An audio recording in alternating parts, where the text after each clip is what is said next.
Blue, blue, blue, blue out, blue out! Get out, get out, get out, get out, get out! It's unimaginable. An active shooter opens fire. What happens next could mean the difference between life and death. Gunshot wounds are gunshot wounds. The body doesn't care where it came from. They don't care. The body doesn't care if you're in Iraq or Afghanistan or you're in Orlando, Florida. Edwin Lard designed this program to mimic the training of soldiers in deployment. Because of the military, with all their progression in medicine, we've taken those skills and now we're trying to teach them to local EMS and law enforcement.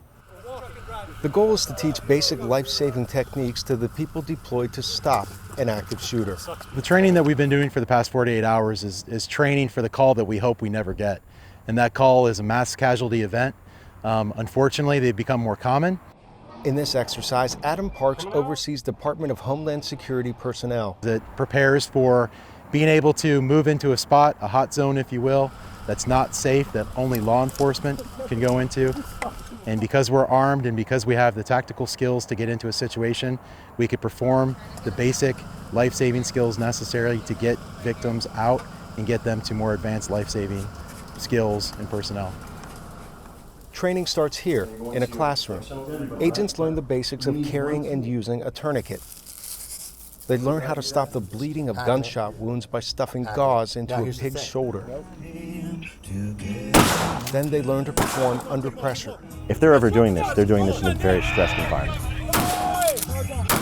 Adding to that stress, it is typically local law enforcement that first arrives to an active shooter. In other words, someone who just wrote a speeding ticket may be the first person responding to save your life. We would be on scene first of any kind of incident prior to the SWAT team or any tactical team arriving. The skills we're talking about teaching aren't very complicated. Having somebody mentally prepared to actually do that when it's needed, that's a whole different subject.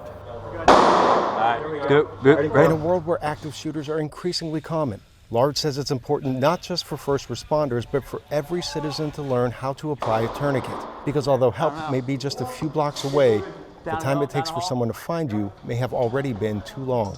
From the State Police Academy, Arash, Arabasadi, VOA News, Sykesville, Maryland. Boom, boom, boom, boom! Shoot her down.